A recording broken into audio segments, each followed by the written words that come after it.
Subscribe करें और bell दबाएं ताकि कोई खबर रह न जाए।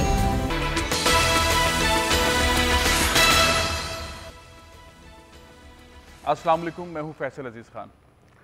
सानेहाए कारसाज को 14 वर्ष हो गए। मोहतरमा बेनज़ीर भुट्टो शहीद एक तवील जलावतनी के बाद पाकिस्तान आई। उनकी जान को ख़तरा था। कई लोगों ने कहा, बहुत सारी रिपोर्ट्स थी वो पाकिस्तान ना आए, लेकिन मोहतरमा ने कहा मैं पाकिस्तान जाऊंगी। ये जिस मकाम पर शाहराह फैसल पर कारसाज का धमाका हुआ, इसमें तकरीबन 150 मासूम लोग शहीद हुए। मोहतरमा ने पाकिस्तान के लिए अपनी जान दांव पर लगाई। पाकिस्तान पीपल्स पार्टी के लीडरान, कारकुन, पाकिस्तानी कौम सब इंतज़ार कर रही थी मोहतरमा का। ये जो मकाम है जिसके आप मनाजिर देख रहे हैं, धमाके से चंद लम्हों पहले इस ट्रक के पास से मैं ख़ुद भी गुजरा था। मैं जिस इदारे में काम करता था उस वक्त इस पूरी टीम की कवरेज को लीड कर रहा था।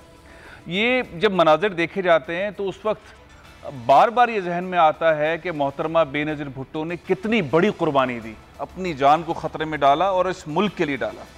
आज एक बहुत बड़ा जलसा इसी हवाले से कराची में मुनक्किद हो रहा है। मोहतरमा बेनज़ीर भुट्टो शहीद के साहबजादे चेयरमैन बिलावल भुट्टो ज़रदारी आज खिताब फरमाएंगे। जाहिर है कि जब ये दिन आता है तो फिर वो सारी कुर्बानियाँ भी आती हैं, वो जुर्रत बहादुरी मोहतरमा की वो सबके सामने आती है, याद दिलाती है। और अगर उस सारे सिनेरियो को देखा जाए तो आज पाकिस्तान पीपल्स पार्टी वो किस तरह उस मोहतरमा की कुर्बानियाँ, मोहतरमा का विजन, शहीद मोहतरमा बेनज़ीर भुट्टो के अक़वाल, उस फ़लसफ़े को लेकर आगे बढ़ रही है, इस पर हम गुफ्तगू करते हैं। मेरे साथ रहमानी साहिबा मौजूद हैं जो कि MNA हैं पाकिस्तान पीपल्स पार्टी की, और तैमूर तालपुर साहब हैं जो वज़ीर भी हैं, MPA भी हैं। तैमूर साहब, हम सियासत को छोड़ते हैं, क्या किया PTI ने, क्या किया मुस्लिम लीग नून ने, क्या किया, लेकिन पाकिस्तान के लिए पाकिस्तान पीपल्स पार्टी ने बहुत कुछ किया। मोहतरमा बेनज़ीर भुट्टो ने अपनी जान दे दी।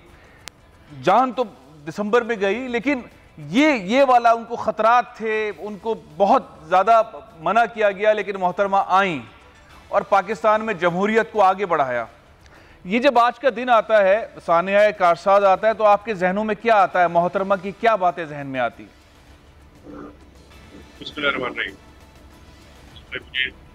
दिन कल की तरह बातें याद है,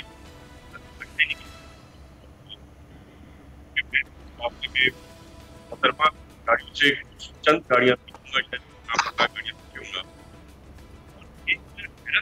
ये था कि आप दुनिया में देखेंगे कि बम धमाका होता है तो सारी दुनिया, सारी आवाम दूर भागती है, क्योंकि उसके बाद सेकंड बम का भी खतरा। पर हैरत की बात यह है कि चाहे जख्मी हो, चाहे वो पीपल्स पार्टी के कारकुन हो, चाहे वो लीडरान हो जी, हर शख्स, हम लोग उस वैन की तरफ भाग रहे थे ताकि हम बीवी को बचा सकें। ऐसे तो ये मेरे एक ऐसी चीज है जो दुनिया में कहीं भी आप नहीं देख सकते कि धमाके के बाद लोग उस तरफ जाएं। और उस और ज्यादा खूबसूरत मेमोरी मेरे जो प्यार है पार्टी का, मेरे वर्कर्स का, उसकी मुझे याद आती है। तो अगले दिन बीवी को सख्ती से मना किया गया कि आपकी सिक्योरिटी हैजर्ड्स हैं, आप नहीं जा सकते कहीं भी। उस दिन बीवी ने फैसला किया कि मैं जाके जख्मियों को देखूंगी, और क्योंकि बीवी को मना कर दी गया, उनको गाड़ियां नहीं निकालने दी, तो हमारा एक दोस्त था शहीद मलिक मोहम्मद खान, नाजिम भी रहा था लियारी से, उसको लियारी की गैंगवॉर में शहीद कर दिया गया था। तो मुझे अभी तक याद है उसकी गाड़ी का नंबर था लियारी 1। तो मोहतरमा जाके उसकी जीप में बैठी हैं, जीप चेंज की और उस जीप में गई हैं, अस्पताल में उनको विजिट किया है, और एक जख्मी बच्चा बैठा हुआ था और उसका वालिद साथ खड़ा। तो बीवी ने कहा मुझे बड़ा दुख हुआ। तो उस जवान ने कहा कि बीवी, मेरा एक बेटा शहीद हुआ है और दूसरा जख्मी है, आपकी खातिर मेरा पूरा खानदान कुर्बान। तो ये जो चीज़ है, ये ना नून लीग, ना फंक्शन लीग, ना PTI, ये इश्क, ये मोहब्बत अपनी लीडरशिप के साथ, क्योंकि वो इश्क, वो लीडरशिप भी अपने पार्टी वर्कर के साथ करती है, ना कहीं नजर आएगा, ना आपको कहीं देखने को मिलेगा। ये वाकई इसमें कोई शुबा नहीं है। ऐसे ही थी बहादुर दिलेर मोहतरमा बेनज़ीर भुट्टो शहीद। शाहिदा साहिबा, आप बहुत करीब रही, क्या याद आता है मोहतरमा की, क्या बातें याद आती हैं? मोहतरमा शहीद ने किस तरह अपनी पार्टी को बनाया, किस जुर्रत बहादुरी के साथ इस पार्टी के अंदर जान डाला, अपनी जान खतरे में डाली और वो यहाँ आ गई? देखिए, जब मोहतरमा की हम जिंदगी का जायजा लेते हैं तो आप ये देखिए कि उन्हें इक़्तिदार बहुत ही कम अरसे के लिए मिला, जब भी मिला जब भी साजिशों और रेशा दवानियों के नजर हो गया। लेकिन मोहतरमा की पूरी जिंदगी जो है वो जद्दोजहद से बात नजर आती है। जिस तरीके से उन्होंने उन नामसाइद हालात में, जब जनरल जिया जैसा डिक्टेटर मौजूद था और जिस तरह उसने पाबंद सलासल, बाप को शहीद कर दिया गया, भाइयों को शहीद कर दिया गया, और फिर वो आवाम के साथ उसी परचम को लेके उठी हैं और उन्होंने इस मुल्क में इक़्तिदार लिया, लेकिन उनका बहुत ही कम मिला। आवाम ने उनको मसनद इक़्तिदार पे पहुंचाया, लेकिन बहुत ही कम अरसा उन्होंने। और आपने देखा कि वो 90s के इलेक्शन चुराए गए, फिर जो कुछ हुआ हमारे सामने है, कोर्ट में बदौलतें, बच्चों की तरबियत, शौहर को पाबंद सलासल रखा गया 11 साल मुस्तकिल, वो भी रोजाना मुख्तलिफ कोर्टों को फेस करती थी। उसके बाद जब उन्हें दिलावतनी इख्तियार करनी पड़ी और जब उन्होंने उस वक्त भी पार्टी को इतना मुनज़्ज़म और मजबूत रखा कि वो हमारी एक ईमेल पर फौरी तौर पे जवाब दिया करती थी। ना सिर्फ ये, जब उन्होंने फैसला किया वतन वापस आने का, उस वक्त जब पाकिस्तान को जो आज खतरात लाक हैं, इसी किस्म के उस वक्त खतरात लाक थे। और आपने उस वक्त जब वो वतन कराची का उन्होंने इंतखाब किया तो हमारी खुशी जो थी वो दीदनी थी, क्योंकि मुबारक का महीना था और पूरा रमजान हमने इसकी तैयारियां की। हमारे लिए वो एक ईद जो थी वो इतनी खुशियों भरी ईद थी कि हम यहाँ रोजाना उसके इस्तकबाल की तैयारियां कर रहे थे। और आपने देखा कि जिस वक्त 18 अक्टूबर यानी 17 अक्टूबर की रात हम सारी रात सड़कों पे कैंपों के विजिट, एक वालेहाना आवाम जो थी पूरे पाकिस्तान से, गिलगित से लेकर कश्मीर से लेके केपी के बलूचिस्तान सब मौजूद थे, वालेहाना तौर पे एक पुरअमन तरीके से चल रहा और हम उन्हें इंतहाई करीब से देख रहे थे। हालांकि उन्हें उस वक्त भी बहुत थ्रेट थी। मैं समझती उस वक्त के जो हुकूमती वुज़रा थे, जो जबान इस्तेमाल कर रहे थे, वजीर आला उस वक्त जो सिंध थे, वो जो जबान, उन्होंने कहा कि ये रफ की महफिलें जो है ये सिर्फ 12 बजे तक चलेंगे। और आपने देखा कि उस थ्रेड के बाद जो है ना सिर्फ लाइटें बंद की गई, हम खुद वहाँ मौजूद थे, हमने वो जो मंजर देखा वो क़यामत सुगरा से कम नहीं था कि वो लोग जो अपने महबूब लीडर के इस्तकबाल के लिए पुरअमन रैली के अंदर चल रहे थे, उनको किस तरीके से, मैं समझती हूँ कि पाकिस्तान की तारीख में ऐसा कोई वाक़या नहीं मिलेगा जो इस तरीके से पुरअमन लोगों को उड़ा दिया गया। और ये भी एक तारीख है कि वो लोग क्योंकि जब किसी को अपनी जान कहते हैं सबसे प्यारी होती है, जब पहला धमाका हुआ हम समझे वो हम भी बिल्कुल सही कह रहे हैं तैमूर साहब, लोगों ने दीवाना वार दीदी को बचाने के लिए ट्रक की तरफ बढ़े। बिल्कुल ठीक कह रही हुआ है वो दीदी को थ्रेट किया गया। मैं शायद साहब तैमूर साहब से जरा ये पूछना चाह रहा हूँ कि तैमूर साहब, इस वाले सानहे का मुकदमा कहाँ तक पहुँचा? पाकिस्तान पीपल्स पार्टी को हुकूमत में अब माशाल्लाह 13 साल मुसलसल हुए, ये मुकदमा कहाँ तक पहुँचा?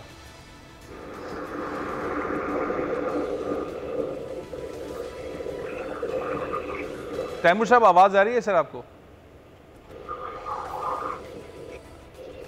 तैमूर साहब को आवाज जा रही है? तैमूर साहब आपको आवाज आ रही है?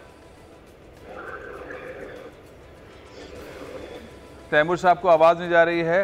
असल मामला ये है कि 14 साल गुजर गए इस को, अब 13 साल तकरीबन पाकिस्तान पीपल्स पार्टी की हुकूमत को हो गए हैं। मोहतरमा बेनज़ीर भुट्टो ने इस कौम के लिए, जमहूरियत के लिए बहुत बड़ी कुर्बानी दी। वो आई, पूरी कौम ने इंतज़ार किया, यहाँ 150 लोग शहीद हो गए। सवाल खड़ा ये है, अभी बिलावल भुट्टो ज़रदारी भी खिताब करेंगे, सवाल ये है मुकदमा कहाँ तक पहुँचा, किन को गिरफ़्तार किया गया, उसके हक़ाइक़ कहाँ हैं? आज कम से कम ये ज़रूर मालूम होना चाहिए। उम्मीद है बिलावल भुट्टो ज़रदारी खिताब करेंगे तो इसका जवाब मिलेगा। एक और ख़बर जो कि बहुत बड़ी ख़बर है, शब्बर जैदी साहब मेरे साथ मौजूद हैं। अस्सलाम वालेकुम शब्बर साहब। शब्बर भाई, IMF ने पाकिस्तान के साथ जो मुज़ाकरात थे उसके तहत जो क़िस्त देनी थी वो देने से इनकार कर दिया है। मज़ीद पेट्रोल की कीमतें बढ़ाई जाएं, मज़ीद बिजली की कीमतें बढ़ाई जाएं, अगर ये नहीं बढ़ाई जाएंगी तो हम आपको $1 अरब की क़िस्त नहीं देंगे। तवील मुज़ाकरात ख़त्म हो गए। पाकिस्तान में तारीख़ी महंगाई है, पेट्रोल की कीमतें बढ़ा दी गई हैं, बिजली की कीमतें बढ़ा दी गई हैं। हमारी डायरेक्शन क्या है मईशत की? IMF के साथ अगर डील नहीं हुई और $1 अरब नहीं आया तो उसके असरात हमारी मईशत पे क्या पड़ेंगे? देखिए, मैंने कल भी एक प्रोग्राम में इसका जवाब दिया था कि ये जो बढ़ाई गई हैं ये प्राइसेस का इशू नहीं था। ये इशू है कि IMF वाले कहते हैं कि आप अपनी जो पेट्रोलियम और एनर्जी के पूरे सिस्टम में से सब्सिडी को कम करें। और मैंने एक कोई 5-6 आपके प्रोग्राम में भी बताया था और मैंने एक आर्टिकल भी लिखा था कि पाकिस्तान को आइंदा कम से कम 10 साल तक 1000 बिलियन की सब्सिडी देनी पड़ेगी। तो ये और मैंने उस वक्त ये भी कहा था कि इस बात के ऊपर हमारा IMF से डेडलॉक होगा। और मैं अभी भी आज भी ये कहता हूँ कि डेडलॉक ख़त्म होगा, मगर हम सब्सिडी ख़त्म नहीं करेंगे और सब्सिडी बाकी रहेगी।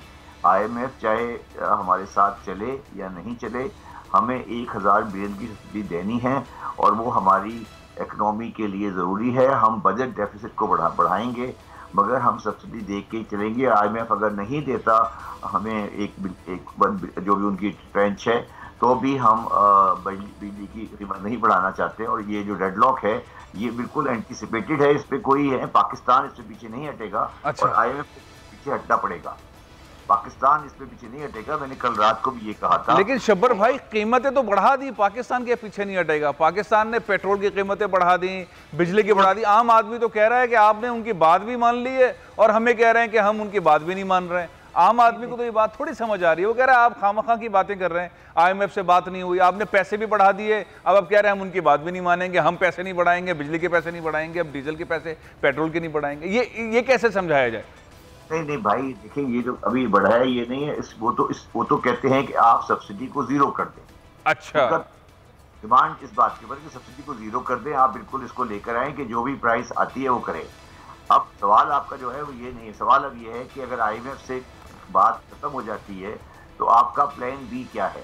देखिए, प्लान बी ये है कि हमें हमारे पास जो 1 बिलियन की ट्रेंच आनी है वो अगर नहीं आएगी तो ठीक है, हमारा प्रेशर पड़ेगा हमारे उसके ऊपर, मगर ये तो वही सवाल ये है ना कि हमें इधर जाना है या उधर जाना है। तो अगर IMF की पोजीशन ये आती है कि वो कहते हैं कि हमें बिजली पे सब्सिडी बिल्कुल जीरो करनी है और चीज़ों पे अपनी आवाम को मजीद प्रेशर डालना है, तो हम इस पर नहीं डालेंगे और आगे चलेंगे और इसके बगैर हमें चलना है आगे, और हमारे पास चॉइस कोई नहीं है। अच्छा शब्बर भाई, और कितना पेट्रोल बढ़ सकता है आपके ख्याल में? आइंदा 2-3 माह में पेट्रोल की कीमत क्या होगी और बिजली की कीमत क्या होगी?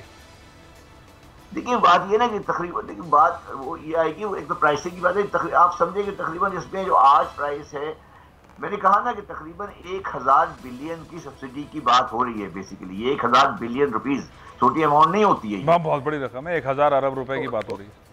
तो ये हमारी सिस्टम में बिल्डअप हो चुका है। अब हमें तो हमें ये, अच्छा ये भी आप कहेंगे कि मैं गवर्नमेंट की सपोर्ट करता हूँ, ये जो 1000 बिलियन है ये कोई आज से नहीं है, ये सिस्टम के अंदर बिल्ट हो गया है।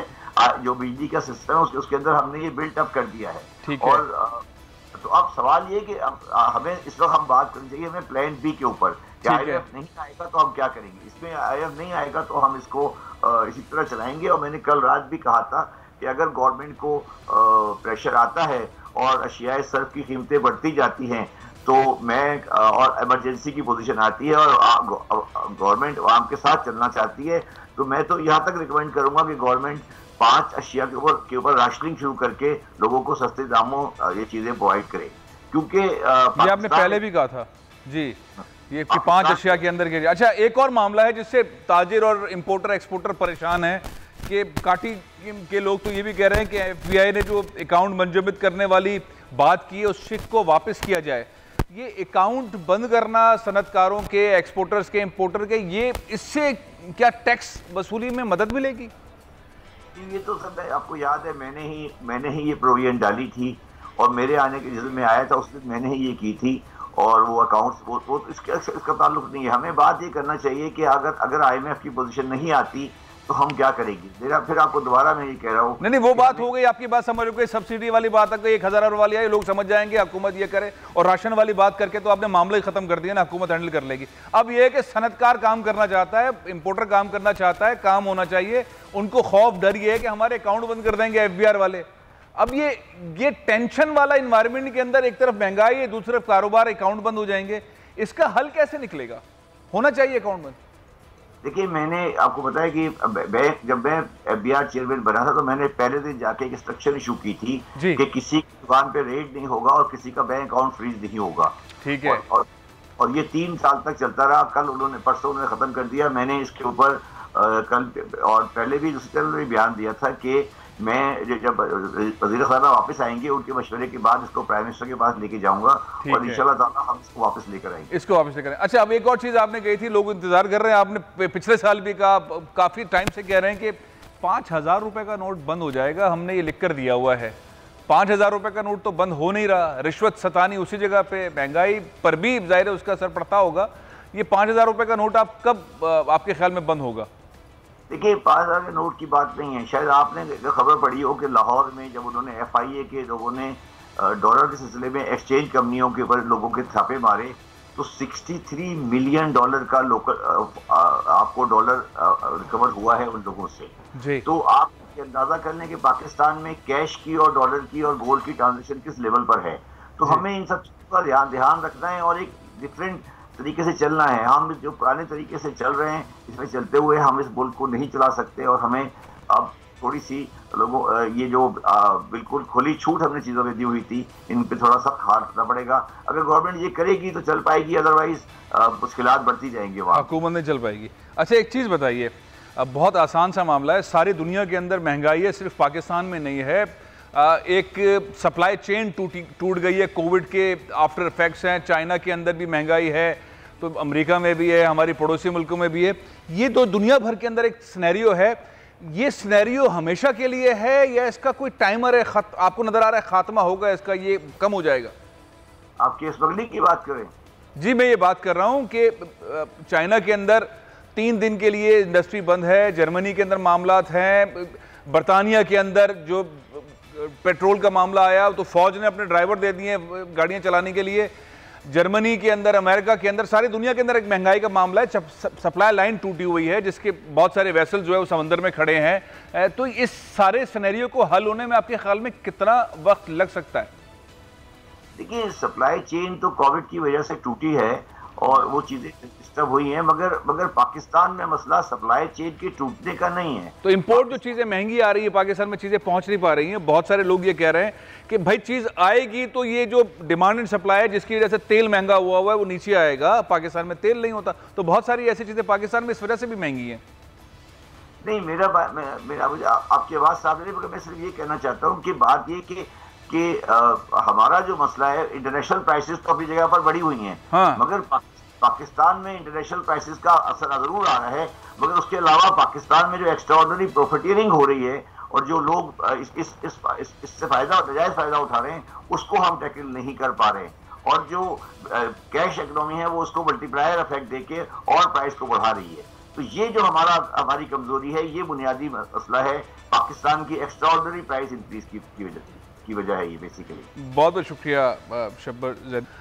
मामला जो शब्बर भाई कह रहे हैं वो तो है ही है, हुकूमत सब्सिडी पर जाएगी, 1000 अरब रुपए वो कहते हैं कि हुकूमत डालेगी और ये महंगाई को कंट्रोल करने के लिए होगी। IMF के साथ डेडलॉक है, लेकिन एक और मामला है, दुनिया भर में जो चेन टूटी हुई है, इंपोर्टर एक्सपोर्टर परेशान है, बुरी तरह परेशान है। ब्रेक के बाद मेरे साथ होंगे जावेद बलवानी साहब, बहुत सीनियर सनतकार हैं, उनसे बात करेंगे इस ब्रेक के बाद।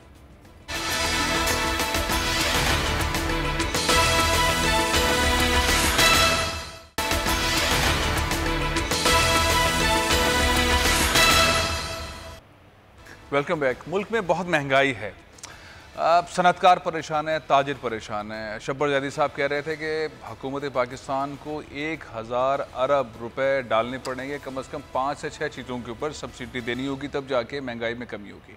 IMF के साथ पाकिस्तान के जो मुज़ाकरात थे वो नाकाम हो गए। IMF कहता है कि 525 अरब रुपए के आप मजीद टैक्स आयद करें पेट्रोल के ऊपर, डीजल के ऊपर, बिजली के ऊपर। हुकूमत कहती है हम नहीं करते, लेकिन उन्होंने कर दिए हैं।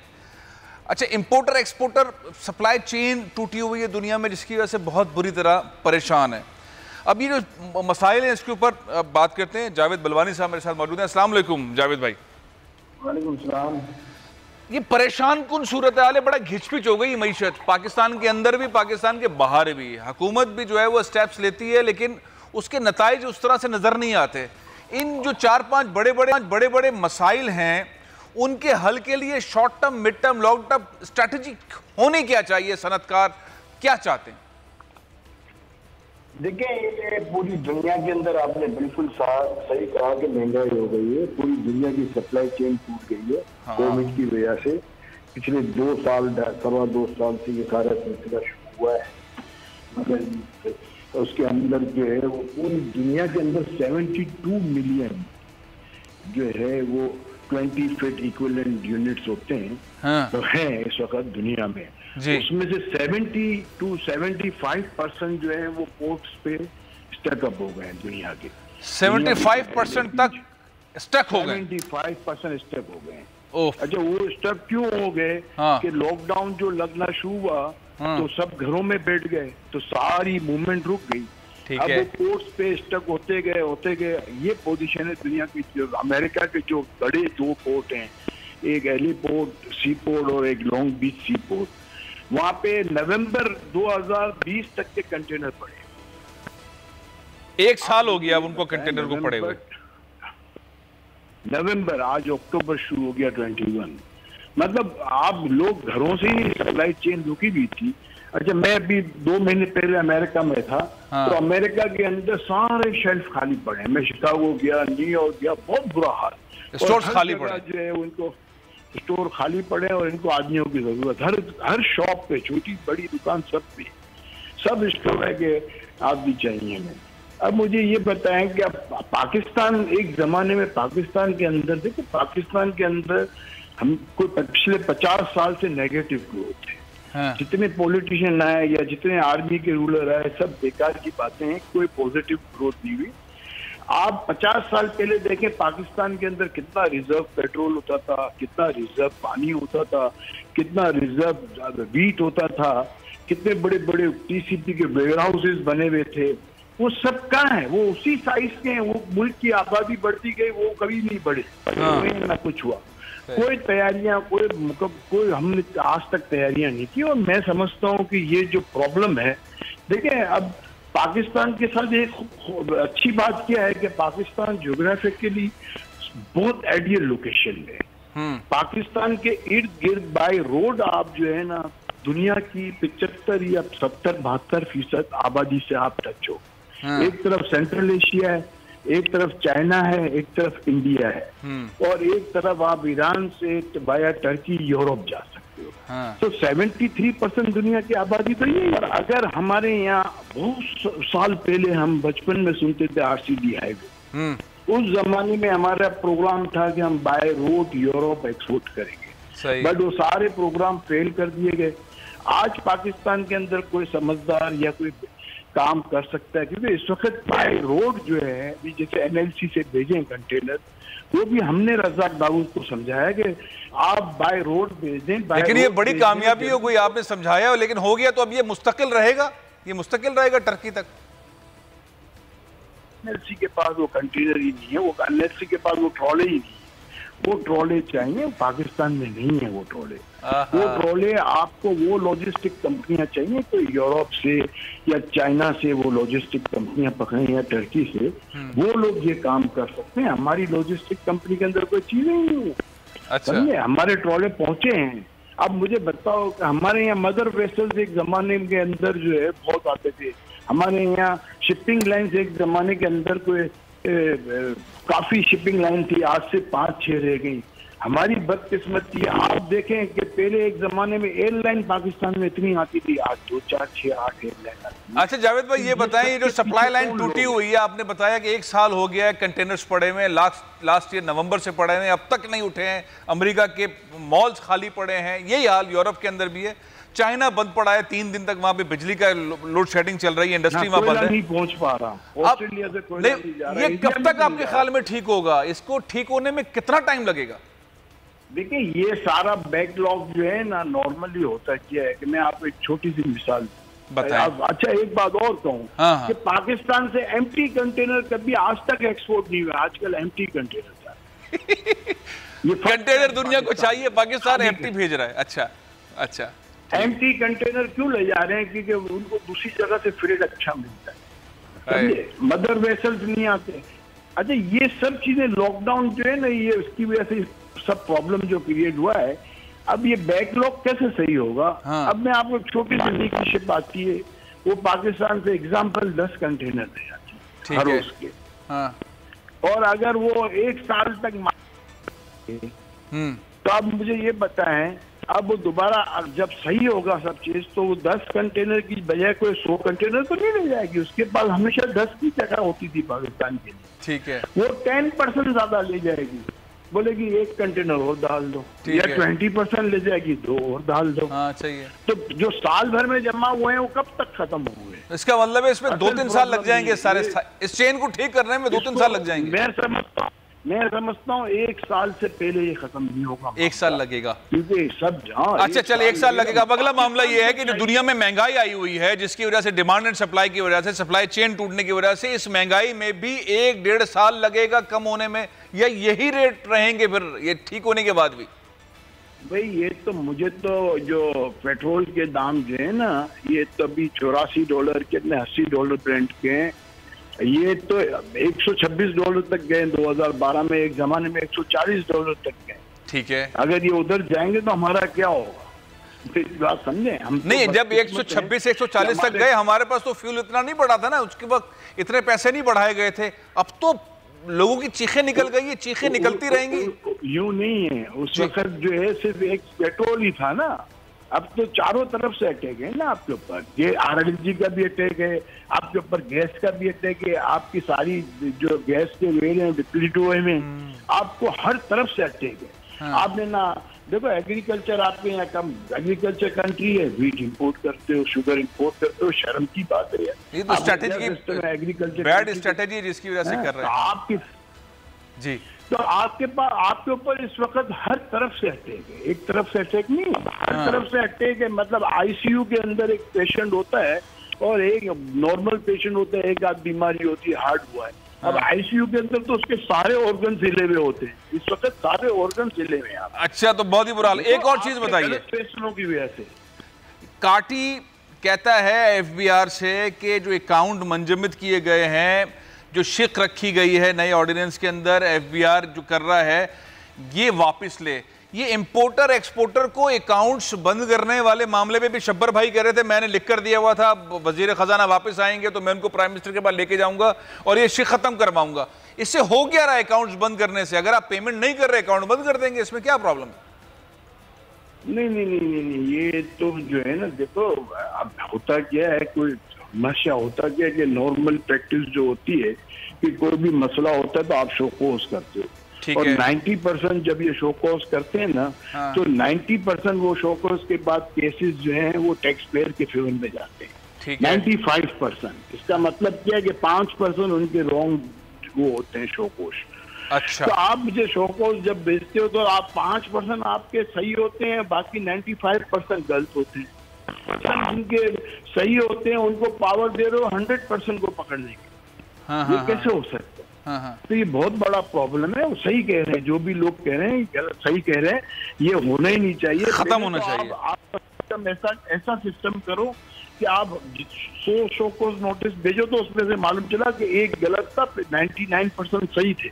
अच्छा जावेद भाई, एक आखिरी चीज बताएं, आप बहुत सारी बॉडीज में रहे हैं, इतने सीनियर सनतकार हैं, आपका महंगाई की रीजंस के ऊपर क्या कहना है? हम आम आदमी को, आम मजदूर को, मिडिल क्लास को क्या समझाएं कि महंगाई हुकूमत ने की है, महंगाई इंटरनेशनल सप्लाई लाइन चेन की वजह से हुई है, और इसको हैंडल कैसे करना है, क्या करें? देखिए, महंगाई इंटरनेशनल सप्लाई चेन की वजह से भी है, और कुछ हमारी गलतियां यूं हैं कि हमने कभी इस चीज की तैयारी नहीं की, ना एग्रीकल्चर को सही किया, ना हमारे स्टॉक को सही किया, ना हमारे यहाँ डैम सही किए, ना हमारे यहाँ गैस के मामला सही किए। ईरान ने बॉर्डर पे लाइन ला खड़ी कर दी, अमेरिका के कहने पर हमने जोड़ी नहीं ली। तो ये सब चीजें हैं, ये सब अगर हम आज जोड़े हुए होते तो आज हमको RLNG की तकलीफ होती नहीं होती। आज हमको तो अब क्या करें, अब क्या करें, अब आपके ख्याल में क्या करना चाहिए? कोई तजवीज देना इमरान खान को। देखिए, तजवीज तो ये है कि इनको जो है, जो मेन जो एसेंशियल आइटम है ना, उसके ऊपर सिर्फ सब्सिडी देनी चाहिए। ठीक है, समझे? एसेंशियल आइटम में ये जरूरी नहीं है कि आप बिजली पे सब्सिडी दें, आप पेट्रोल पे दें। हमको फॉरेन लग्जरी आइटम जो इम्पोर्ट होती है, इतनी बड़ी बड़ी गाड़ियां, जिस मुल्क में लोगों के पास खाने को नहीं है, वहाँ लोगों के पास 20-20 करोड़ की गाड़ियां हैं यार। शर्म की बात है। अब 20 करोड़ रुपए, आप मुझे ये बताएं, जो फॉरेन एक्सचेंज कमाने वाले हैं और जो टैक्स देने वाले हैं, वो इतनी बड़ी गाड़ी नहीं रख सकते, मगर जो कभी 1 टका बोल रहा है, उनके पास 20-20 करोड़ की गाड़ियां होती। ये किस तरीके का मुल्क है? ये किस तरह हो रहा है? मैं आप सर्वे करें एक दिन कि जिनके पास बड़ी गाड़ियां, उसमें से टैक्स पेयर कितने हैं और फॉरेन एक्सचेंज कमा के कितने देने वाले। ये सर्वे कर ले, पता चल जाएगा, पता चल जाएगा आपको। वो आप भी वही बात कर रहे हैं। वैसे सब्सिडी हुकूमत दे इसको कम करने के लिए, जो शब्बर जैदी साहब कह रहे थे। मेरे पास प्रोग्राम का वक्त खत्म हो रहा है। बहुत अच्छी तजावीज़ दी जावेद बलबानी साहब, बहुत बहुत शुक्रिया। लोग क्रिकेट का इंतजार कर रहे थे, क्रिकेट मेला शुरू हो गया है, बहुत अहम मैच होना है। मिर्जा इकबाल बेग साहब मेरे साथ मौजूद हैं। अस्सलाम वालेकुम बेग साहब। वालेकुम अस्सलाम फैसल। मैच तो शुरू हो गया, मैं थोड़ा सा देख भी रहा था, लेकिन इंतजार 24 तारीख का है। बिल्कुल फैसल, अभी तो इब्तिदाई राउंड है और जिसमें से क्वालिफायर, हर ग्रुप से 2-2 क्वालिफायर जो है वो आगे आएंगे। 23 तारीख को इंग्लैंड वेस्ट इंडीज का मुकाबला है और उसके बाद 23 से सही मानों में मैचेस शुरू होंगे और उसके बाद 24 को जो मुकाबला है उसके लिए लोग एक एक पल गिन रहे हैं कि कब पाकिस्तान और भारत का एनकाउंटर शुरू। अच्छा अब जो है वो जंग तो शुरू हो गई सोशल मीडिया के ऊपर। इंडियन पाकिस्तान पे हमले कर रहे हैं, पाकिस्तानी जरा देख रहे हैं हमले का जवाब दें या न दें। अच्छा, एक तरफ दोनों ममालिक की सियासत है, दुनिया भर के अंदर एक सिनेरियो है पाकिस्तान और इंडिया का, और बहुत अरसे से टूर्स नहीं हुए, मैच हो रहा है। ये आपके ख्याल में पाकिस्तान की टीम दबाव में रहेगी इस मैच के हवाले से? पाकिस्तानी कौम भी मुझे लग रहा है सोशल मीडिया पे उस तरह का जवाब नहीं दे रही। बिल्कुल दबाव तो होगा फैसल, क्योंकि पाकिस्तान के 11 T20 इंटरनेशनल मैचेस जिससे उनकी भरपूर प्रैक्टिस होती वो कैंसिल हो गए। 4 वेस्ट इंडीज में बारिश की नजर हो गए, 5 इंग्लैंड के न्यूजीलैंड के खिलाफ, 2 इंग्लैंड के खिलाफ। तो पाकिस्तान की तैयारी तो उस तरह की नहीं रही कि जो इंटरनेशनल क्रिकेट का खासा हो। भारतीय टीम जो थी इंग्लैंड के दौरे पर थी, इंग्लैंड के बाद वो IPL में आ गए, IPL में उनके प्लेयर्स खेले, उनकी तैयारी तो भरपूर है। तो भारत आसान नहीं लेगा क्योंकि पाकिस्तानी खिलाड़ी कुछ भी करने की, और ये तो T20 फॉर्मेट है फैसल, इसमें तो किसी भी दिन किसी भी टीम का अच्छा दिन हो तो वो फतह से हमकिनार हो जाती है। तो मेरे ख्याल में मुकाबला होगा, वन साइडेड नहीं होगा। आपने सही कहा, पाकिस्तानी बड़े मोहतात है सोशल मीडिया पर, भारतीय बड़े अग्रेसिव है। 1 अरब 20 करोड़ की आबादी का मुल्क है, सोशल मीडिया वहाँ बहुत ज्यादा मुतहरिक है, लेकिन मुझे लग रहा है इंशाअल्लाह ताला बहुत टफ टाइम देंगे और कोई अपसेट भी हम कर सकते हैं, हरा सकते हैं भारत। अपसेट कर सकते हैं, यानी कि आप भी जो है वो आप भी बहुत बहुत है, मतलब आप भी बहुत बेहतर। अच्छा, आप बताएं, इस पूल में पाकिस्तान का अफगानिस्तान से मैच होगा, उससे तो हम जीत जाएंगे ना यकीनी तौर पर। न्यूजीलैंड से होगा, मतलब हमारे वैसे स्टेटस क्या है इस वर्ल्ड कप में? हम किस लेवल पर आप पाकिस्तानी टीम को रख रहे हैं आपके ख्याल में?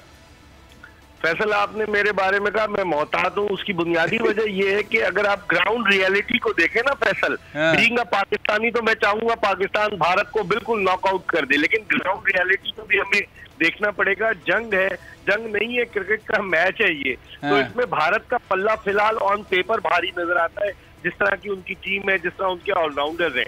और आपने बात की अफगानिस्तान से, बड़ा टफ मैच होगा, दुबई में मैच है अफगानिस्तान से, और अफगानिस्तान की टीम में T20 के कई स्पेशलिस्ट हैं, खासतौर पर उनके जो स्पिनर्स हैं जो लीड कर रहे हैं, जैसे राशिद खान, उनका स्पिन बॉलिंग अटैक बहुत अच्छा है, और उनके बैट्समैन चूंकि उनको first class cricket longer version का इतना तजुर्बा नहीं है, तो उनके बैट्समैन जो है वो हिट करते हैं, मारते हैं। T20 क्रिकेट के लिए वो आइडियल है। तो पाकिस्तान का टफ मुकाबला होगा अफगानिस्तान से, लेकिन पहला मरहला में अबूर करना है भारत के खिलाफ। भारत के खिलाफ मैच जीतेंगे तो हमारा मोरल जो है बहुत ही हाई हो जाएगा, और खुदा न खास्ता भारत के खिलाफ हारते तो अगला मैच 26 अक्टूबर को शारजा में न्यूजीलैंड के खिलाफ है, तो थोड़े से हमारे खिलाड़ी नफसियाती दबाव का शिकार होंगे। अच्छा, कौन सा मैच आपको नजर आ रहा है पाकिस्तान के लिए आसान है इस पूरे टूर्नामेंट में? कोई भी मैच आसान नहीं होगा।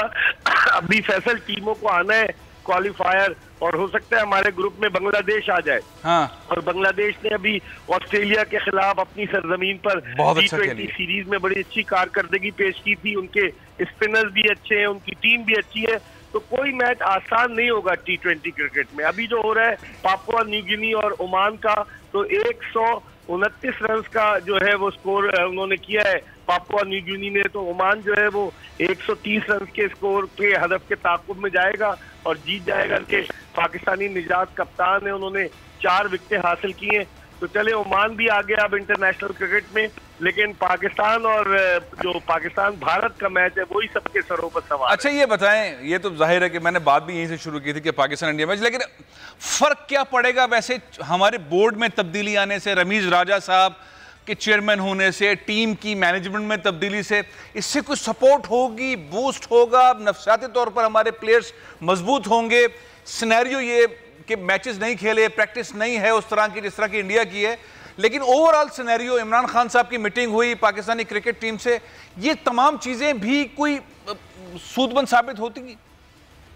देखिए फैसल, एक तो पाकिस्तान के दोनों कोचेज रमीज राजा के आते ही इस्तीफा देकर भाग गए, और ग्राउंड से भागकर अब वो ठंडे स्टूडियो में बैठकर पाकिस्तानी खिलाड़ियों पर कमेंट्स कर रहे हैं, वकार यूनुस और मिसबाह उल हक। तो अचानक अगर टीम के जो कोचेज, इनकी, इसका मतलब है इन्होंने कोई प्लानिंग नहीं की थी, इन्होंने खुद इस्तीफा दिया है, उन्हें इस्तीफा देने पे मजबूर नहीं किया गया। या तो उन्होंने पाकिस्तान क्रिकेट बोर्ड को दबाव में लाने की कोशिश की, क्योंकि ऐसे मरहले पर कोई भी क्रिकेट बोर्ड, जबकि वर्ल्ड कप शुरू होने में कुछ अरसा रह गया था, कोई भी क्रिकेट बोर्ड हटाता नहीं इन्हें, लेकिन ये खुद जानबूझ के भाग गए, क्योंकि इन्हें अंदाजा नहीं, कारकर्दगी गुज़िश्ता 2 बरस में जब से ये रहे अच्छी नहीं रही है। और क्रिकेट बोर्ड की तब्दीली यकीनन, अभी तो रमीज राजा 13 सितंबर को उन्होंने चार्ज लिया, अभी तो 1 महीने से कुछ ज्यादा हुआ है। मुझे लगता है T20 वर्ल्ड कप के बाद फैसल बहुत सारी तब्दीलियां मुतवक्के, इस बात के भी इम्कानात है कि शायद बाबर आजम को किसी एक फॉर्मेट में कप्तान रहने दिया जाए और कोई नई तब्दीली की जाए। इस बात के इम्कानात भी है कि कोई गैर मुल्की कोच मुस्तकिल बुनियादों पर पाकिस्तानी टीम के साथ आ जाए, तो तब्दीलियों की तवक्को है। 4 विकेटें तो गिर चुकी हैं, मिसबाह, वकार, वसीम खान, ग्रांट ब्रैडबर्न भी जो पाकिस्तान क्रिकेट बोर्ड के डायरेक्टर कमर्शियल। अब बताइए सूरत हाल के अंदर क्या उम्मीद रखी जाए, लेकिन फिर भी बहुत अच्छी उम्मीद रखनी है। बहुत बहुत शुक्रिया बेग साहब, बहुत बहुत शुक्रिया। पाकिस्तानी टीम को सोशल मीडिया के ऊपर इंडियन अटैक कर रहे हैं, पाकिस्तानी टीम को सपोर्ट भी करना है, दिफा भी करना है, और बेहतरीन अंदाज से इंशाल्लाह पाकिस्तानी टीम परफॉर्म करेगी। 24 तारीख को शानदार मैच होगा और इंशाल्लाह पाकिस्तान ये मैच जीतेगी, और हम आपके साथ होंगे इंशाल्लाह 24 तारीख को। प्रोग्राम यहाँ ख़त्म कर रहा हूँ, इंशाल्लाह अगले हफ्ते फिर मुलाकात होगी। इजाज़त दीजिए। पाकिस्तान जिंदाबाद।